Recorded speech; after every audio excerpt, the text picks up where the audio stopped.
Bonjour et bienvenue à notre conférence Confort d'été. Alors, je m'appelle Katharina Brockstedt, je suis la coordinatrice de la partie alsacienne d'Envirobat Grand Est qui s'appelle Énergie.pro. Et aujourd'hui, on va faire un webinaire. Ce webinaire est enregistré. Est-ce que vous pouvez couper votre caméra, s'il vous plaît, et votre micro?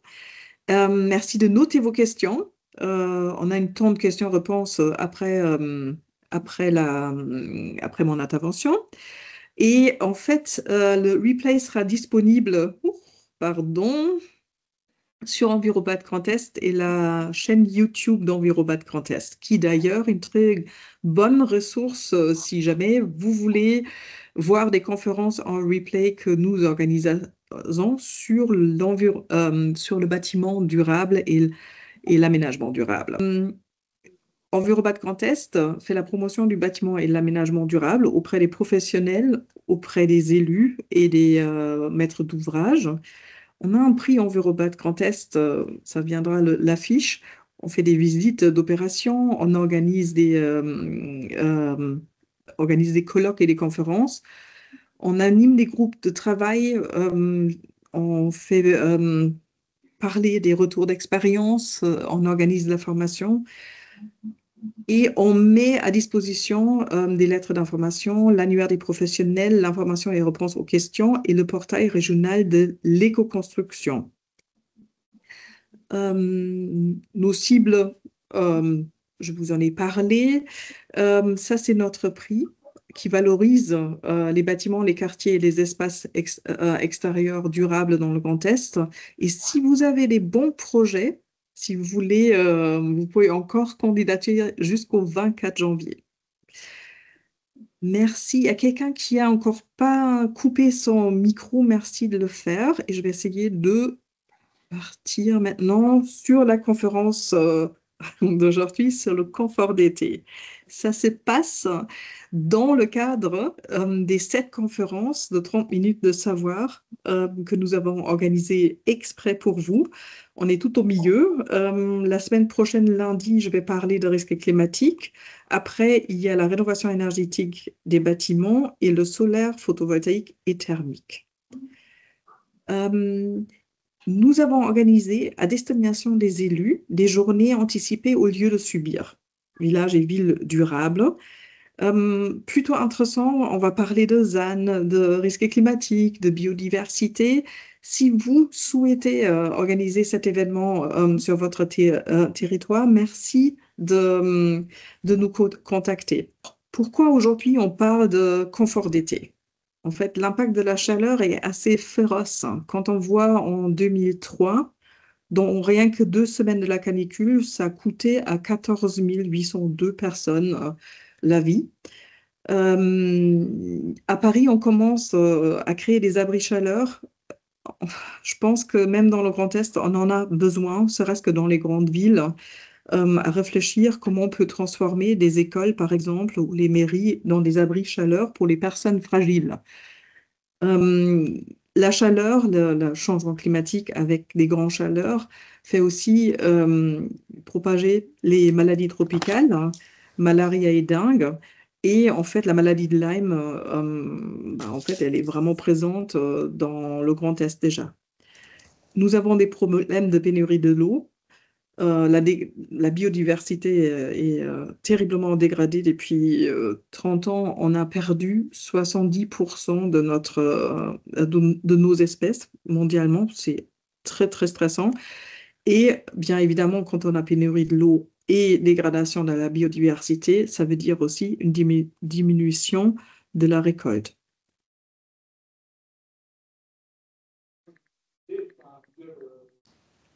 Il y a une étude qui a été faite, elle s'appelle La France s'adapte. Vous pouvez avoir le lien, vous allez recevoir la présentation et vous allez pouvoir aller sur le lien.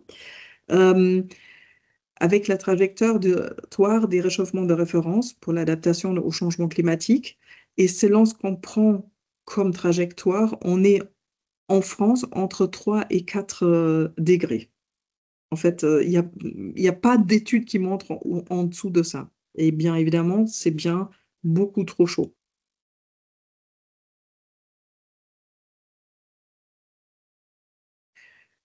Qu'est-ce que ça veut dire dans le Grand Est?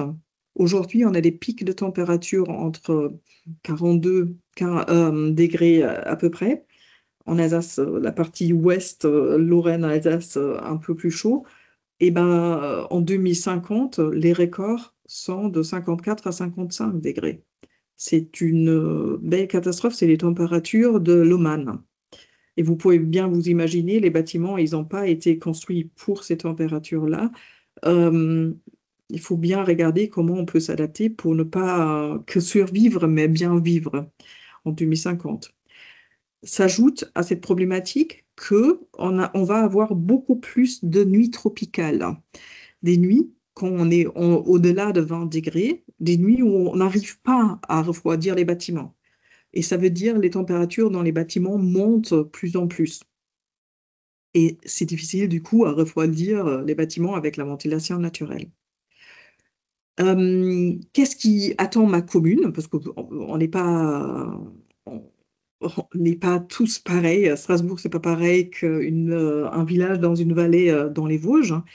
Vous pourrez, il y a un outil assez intéressant qui s'appelle Commune Climat Diag. Vous rentrez votre commune et vous sortez un PDF avec toute une analyse. Là, j'ai fait l'exemple de Strasbourg.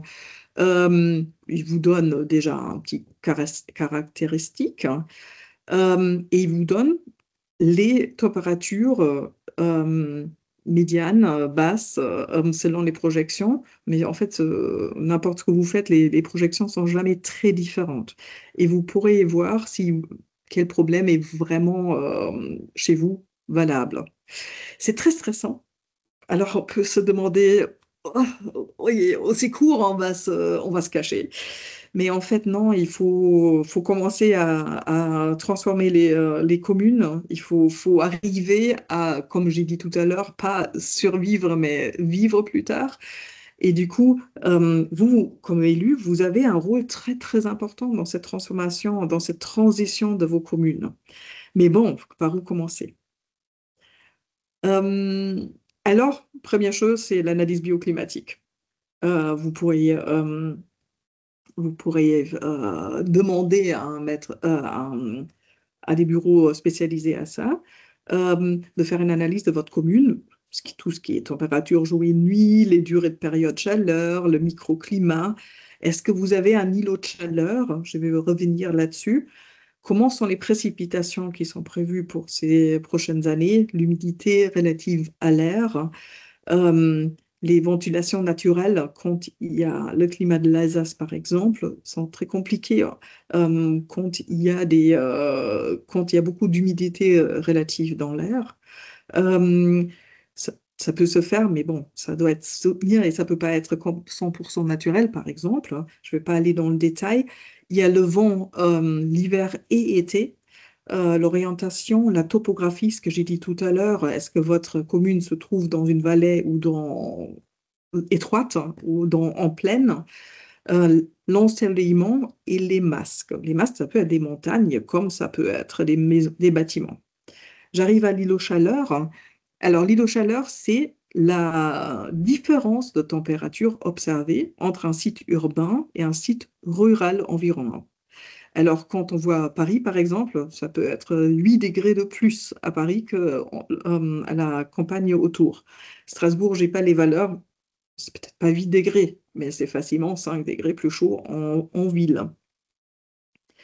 Euh, voilà. Et en fait, il y a une cartographie des zones, euh, des fameuses LCZ, les Local Climate Zones, et de l'îlot chaleur urbain, c'est le ICU, où vous pourrez regarder comment vous êtes concerné. Et vous pourriez aussi voir dans votre commune, mais au centre-bourg, est-ce qu'on a des endroits où il fait particulièrement chaud? Est-ce que les gens commencent à mettre des clims partout dans leur cours, ce qui fait une sorte de cocotte-minute pour la commune? Est-ce que vous avez ces problèmes-là? Est-ce que vos citoyens, vos habitants sont déjà en train de se plaindre? Est-ce qu'il y a des places qui sont concernées très minérales? Et comment ça se passe alentour? Est-ce que vous avez, est-ce que l'alentour, pardon, le paysage et la ville, il y a un mur d'enceinte, par exemple, l'ancien, ça veut dire qu'il n'y a pas de vent, il n'y a pas d'aération, en fait, des rues. Euh, Quand on regarde d'où vient cette chaleur qui chauffe les villes, la première chose, c'est les paramètres anthropiques. C'est qu'est-ce qui fait l'homme là-dedans. Par exemple, à Paris, un tiers de l'îlot chaleur est lié à la climatisation. Mais on trouve ça dans les villages, hein, dans le Grand Est. Quand on est c'est ce que je vous ai dit tout à l'heure, très serré, très cher, il n'y a pas ventilation et tout ça, les gens, ils supportent pas, ils mettent la climatisation, ce qui chauffe, bien évidemment, l'air à nouveau. Et de toute façon, la climatisation, in fine, il faut l'éviter à cause de sa consommation énergétique, le rejet de chaleur, ce que je viens de dire, et aussi les fluides frigorigènes qui sont en grande partie responsables pour la destruction de la couche d'ozone.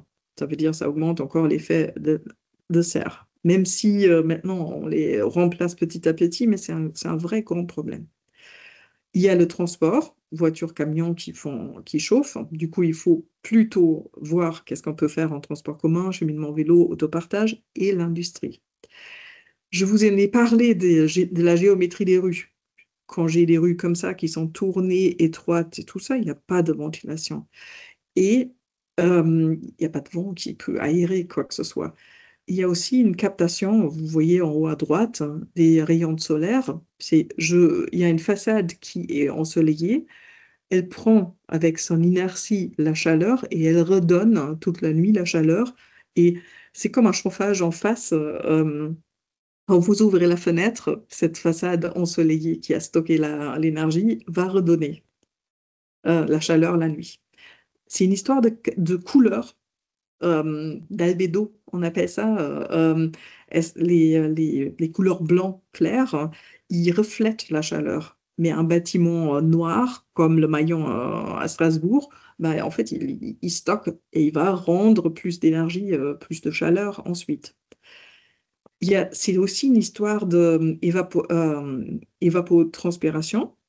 Quand vous avez des plantes, et même dans les endroits étroits des villages médiévals, on peut avoir des plantations, même s'il n'y a pas de place pour les arbres, mais on peut faire des pots, on peut faire, en préférence, dans la terre plantée. Et ces plantes-là vont redonner l'eau qu'ils ont tirée du sol dans l'air, et du coup, ça va rafraîchir. Quand ça tire de l'eau, en fait, une plante qui est sèche, elle ne peut pas donner de l'eau. Ça veut dire qu'il faut vraiment voir qu'elle a aussi à boire cette plante pour pouvoir donner la vapeur d'eau dans l'air et ainsi rafraîchir. Quand vous avez de la place pour les arbres, c'est parfait, surtout ceux qui sont caducs, parce qu'en fait, ils laissent au moment où vous avez envie de la chaleur pour avoir des gains solaires passifs en hiver, le soleil, ben, ils ont pas de feuilles et en été, ça coupe bien. Si vous vous posez la question quel arbre planter chez vous, il y a un outil qui s'appelle Sésame, qui a été développé par le CEREMA, qui est un très bon outil pour le choix des arbres, si vous ne pouvez pas travailler avec un paysagiste. L'autre moyen, c'est des toitures végétalisées. Alors là, c'est moins dans les centres-villes médiévales, bien évidemment, mais plutôt là où il y a les toitures plates. Là, dans les zones commerciales, dans les zones d'artisanat, vous pouvez faire des toitures bah, intensifs, semi-intensifs, extensifs. Et quand on voit en haut, là, à droite, on voit la différence avec la caméra thermique. Vous voyez les toits orange, c'est là où il n'y a pas de végétation, c'est des températures bien plus hautes que les températures sur la toiture végétalisée. Bon, en plus, les toitures végétalisées, les plus qu'ils sont intensifs, le plus ils sont support biodiversité. Mais bien sûr, il y a l'entretien à faire. Bon, les toitures extensives, c'est une fois par an, c'est pas très dramatique. L'autre possibilité, c'est l'ombrage. Réfléchir à comment je peux ajouter des auvents, des préaux, des voiles d'ombrage, encore une fois, la végétation qui pousse sur les rues. Je vous en ai parlé beaucoup d'aménagement là, parce que cette température extérieure influence énormément la température intérieure. Euh, et je vais arriver au confort d'été bâtiment. On a une réglementation pour le neuf, vous la connaissez, la RE 20. Tous ceux qui ont construit ces dernières 3 ans maintenant, 4 ans maintenant, la connaissent très bien. La RE 2020 est définie, la réglementation environnementale 2020 définit deux seuils. La nuit, les températures maximales de 26 et le jour entre 26 et 28. Euh, Ce qui est intéressant avec la RE 2020, c'est que ça prend les valeurs météorologiques de l'été 2003 pour représenter le comportement des bâtiments face à des vagues de chaleur qui vont, comme je vous ai expliqué au début et que vous savez déjà, vont augmenter énormément. Et qu'est-ce qui se passe pour la rénovation? C'est presque plus intéressant parce qu'on construit in fine très peu. Euh, Quand vous faites des rénovations élément par élément, la RT élément par élément impose juste à ne pas dégrader l'existant. Ça veut dire, par exemple, pas supprimer les protections solaires. Euh, Si vous mettez les fenêtres de toit, il faut les protéger. Dans la RT existant globale, c'est complètement d'autres choses. Il faut faire un calcul de confort d'été. Et en fait, il faut respecter des températures intérieures quotidiennes inférieures à une valeur obtenue dans le bâtiment conventionnel référence équivalent. Et vous vous retournez sur les 26 à 28 degrés. Plus ou moins. Grosso modo, vous avez ces bâtiments de référence et en fait, in fine, c'est un peu pareil. Alors, comment on peut y arriver? Euh, et là, c'est très fort quand vous faites la rénovation. Si vous mettez l'isolation, vous mettez une isolation thermique extérieure ou une intérieure. Quand vous faites l'intérieur, vous affaiblissez euh, l'inertie du bâtiment. Ça veut dire on peut plus stocker cette fraîcheur de la nuit. Du coup, si je ventile, en fait, il n'y a plus de stockage de fraîcheur. Vous pouvez aussi, bon, ça c'est pour du neuf, faire des murs massifs isolants. Si vous choisissez comme isolation des matériaux biosourcés, euh, il y a un meilleur comportement pour plusieurs raisons que je suis désolée, je ne peux pas aller dans les détails, j'ai qu'une demi-heure, mais en tout cas, ça apporte beaucoup de confort d'été, surtout dans les toits. Je vous conseille vivement de travailler avec la laine de bois, avec la laine chanvre, des choses comme ça, pour les toitures, parce qu'ils sont exposés très fortement des rayons de solaire. Comme pour le froid, l'étanchéité à l'air et les ponts thermiques doivent être bien gérés et diminués totalement. Je vous ai parlé dans l'aménagement des couleurs d'albédo. Hein. Si vous isolez les bâtiments de l'extérieur et vous mettez un nouveau bardage, attention de ne pas être trop foncé. Et on arrive au bardage et aux toitures, si on les ventile fortement, euh, il y a beaucoup de chaleur qui tape, si vous voulez, sur la façade ou sur le toit qui est déjà dégagé. Et vous voyez là les différents toits. Les règles de la construction, les DTU, prévoient 4 cm pour les toits comme ça, là, mais en fait, il faut être plus, et moi je dirais même plus que les 5 cm que vous avez, pour qu'il y ait une bonne aération. Et il faut faire très attention que ces ouvertures en haut et en bas sont bien ouvertes, sont bien dégagées pour que ça puisse ventiler. Et dans les bardages, c'est pareil, hein, on voit en bas à droite, hein, si vous ventilez bien ces bardages et vous soignez l'entrée et la sortie de l'air, vous avez déjà gagné quelques degrés. Les fenêtres, c'est la plus grande question. Quelle taille ils en ont, ces baies vitrées, hein? Quelle orientation ils en ont? Est-ce qu'ils sont sur le toit? Là, il faut absolument les protéger. Euh, est-ce que le vitrage qu'on a est c'est une bonne isolation et quel est le facteur solaire qui, lui, c'est le facteur G, hein, euh, qui dit combien de rayons rentrent dedans. Est-ce que j'ai les protections solaires? Et si je veux faire la ventilation naturelle la nuit, comment je fais avec ces fenêtres quand je les ouvre pour avoir un système anti-effraction? Parce qu'en fait, quand j'ai ma maison, je suis je voudrais bien ventiler au rez-de-chaussée, mais sauf que quand j'ouvre la fenêtre, les animaux et potentiellement les voleurs rentrent, et ben je vais pas l'ouvrir. Et du coup, il faut regarder ça, c'est pas anodin en fait. Et du coup, quand vous faites une rénovation, je vous ai dit tout à l'heure, là, il faut faire très attention de ne pas empirer. Quelque part, si vous mettez des grands baies vitrées, par exemple, dans un bâtiment ancien, euh, et peut-être à l'envers, quand vous avez déjà des grands baies vitrées qui vous créent un très grand inconfort, de réfléchir si on ne peut pas les diminuer.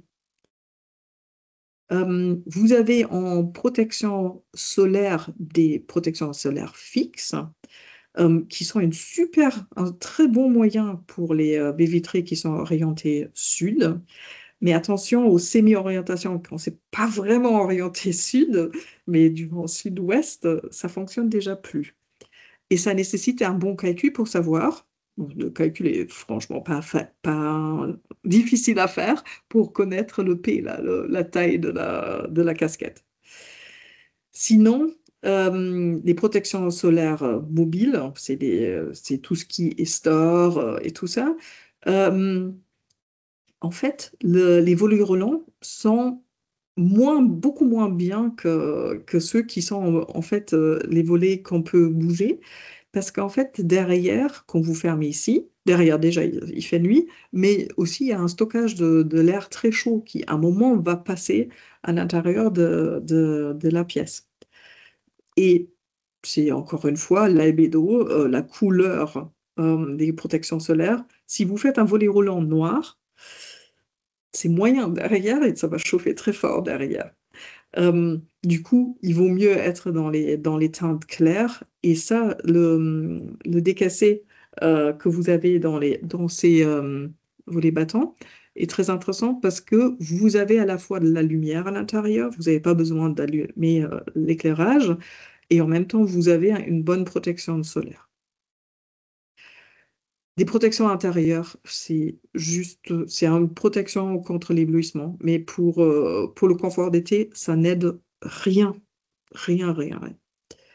Le soleil et les rayons sont déjà à l'intérieur et ça fonctionne pas. Je vous ai parlé tout à l'heure de l'inertie. C'est cette fameuse masse qui prend la chaleur et qui prend la fraîcheur et qui la redonne. Et si vous faites par exemple des constructions de bois, ça peut être une solution d'être en plus lourd au niveau des dalles, mais aussi au mur intérieur. Là, par exemple, il y a un bâtiment en bois qui est à Strasbourg. Ils ont ajouté comment dire, des briques en terre crue. Et du coup, non seulement acoustiquement, ça les a amené quelque chose, mais aussi pour l'inertie. Pardon, je voulais, voilà. Et quand on parle d'inertie, c'est vraiment les premiers 10 centimètres du matériau lourd qui est plus efficace. Et l'inertie de la dalle est plus efficace. Et du coup, quand on dit ça, il faut faire très attention qu'à travers de cette fenêtre-là, on ne chauffe pas cette dalle parce que sinon, elle va donner beaucoup de chaleur dans la pièce. Il y a une question aussi d'organisation de plan de bâtiment. Bon, là, c'est plus dans la construction neuve que dans la rénovation.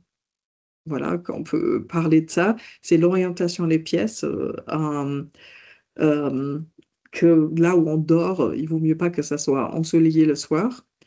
Pour avoir de la chaleur dans les pièces. C'est une histoire de ventilation naturelle, pouvoir faire un courant d'air. Et quand on fait des réaménagements intérieurs qu'on ne bouchonne pas cette possibilité-là, il y a un problème souvent de chauffage au sol en mi-saison.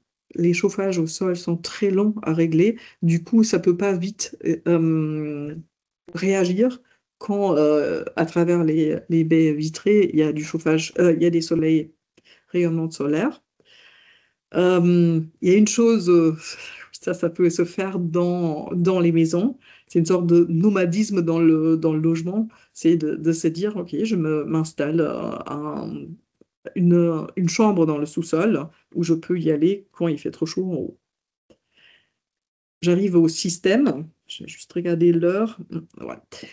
J'arrive au système. Sans système, on a la ventilation naturelle, euh, qui, elle peut se faire à travers un courant d'air, à travers les fenêtres, mais aussi qui peut se faire à travers une entrée basse et une entrée haute. Ça, c'est plus intéressant, en fait, quand ça se passe comme ça, qu'on a un mouvement d'air comme ça, euh, parce que ça fait un effet cheminée. Ces effets-là, je vous ai dit tout à l'heure, ne fonctionnent pas en ultratropical et ça, c'est bien dommage. Après, moi, je peux soutenir ma ventilation avec des brasseurs d'air qui sont beaucoup plus... désolé, il y a les prix qui doivent être complètement vieux. C'était une présentation, je devrais les enlever en fait. Euh, qui sont bien plus efficaces qu'on pourrait le croire. Avec les grands pales, les brasseurs d'air sont vraiment une très bonne idée. On peut utiliser la ventilation double flux. Euh, En fait, c'est quand il fait moyennement chaud dehors, ça peut évacuer les charges internes si j'en ai beaucoup. Dans une journée chaude, je peux récupérer le froid relatif de l'air intérieur. Quand je sors, l'air froid, elle refroidit l'air qui rentre. Ça peut créer un mouvement d'air qui est agréable. Et si je combine avec un puits canadien, ça peut vraiment me ramener de l'air fraîche. En préférence, c'est un hydraulique. Si on fait du aérolique, ça veut dire hydraulique, c'est une sorte de passage d'eau dans l'eau, l'eau refroidit ensuite l'air qui rentre. Dans l'aérolique, excusez-moi, l'air passe dans le sol. Et là, il faut faire très, très attention aux moisissures. Il faut bien gérer ça. La nuit, dans ces bâtiments-là, avec la ventilation double flux, il faut un débit suffisant pour surventiler avec un bypass pour que ça ne chauffe pas l'air. Bien évidemment, ça coûte de l'énergie. Ça, c'est l'idée du puits canadien qui distribue ensuite de l'air fraîche dans la maison. Pour les bâtiments de bureau, et je ne vais pas expliquer très longtemps, c'est les batteries adiabatiques qui peuvent être intéressants. Il faut des bons professionnels pour l'installer. Il n'y a pas encore beaucoup de professionnels qui font ça, mais c'est une très bonne solution de ne pas faire la clim et plutôt passer par l'évaporation de l'eau pour refroidir les bureaux. La plupart des climatisations viennent avec des pompes à chaleur inversées. Si on fait ça, il faut bien regarder où est-ce qu'on met les machines, parce que sinon on est exposé en pleine chaleur ou on fait des problèmes. Bon, là, c'est un peu dramatique de ce style-là. Alors, qu'est-ce que, comme élu, vous pourrez faire? Bah déjà, voir où vous en êtes, le diagnostic de votre commune, l'analyse bioclimatique. Est-ce qu'il y a des îlots chaleur? À quoi ressemble la géométrie des rues?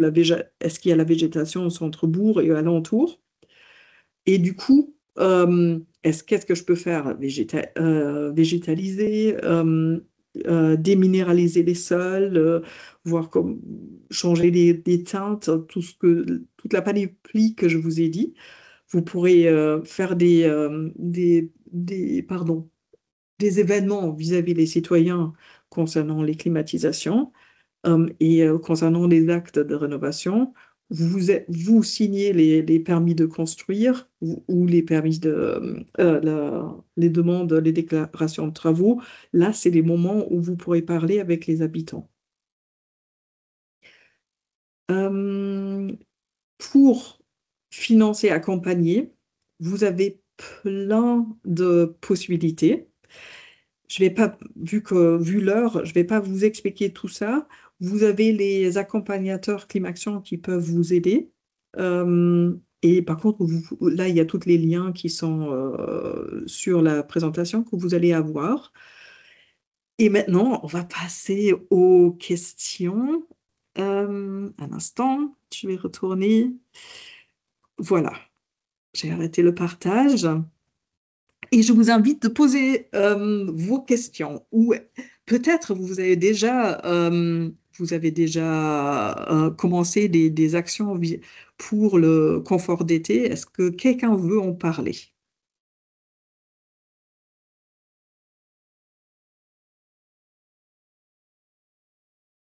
Je vais arrêter l'enregistrement.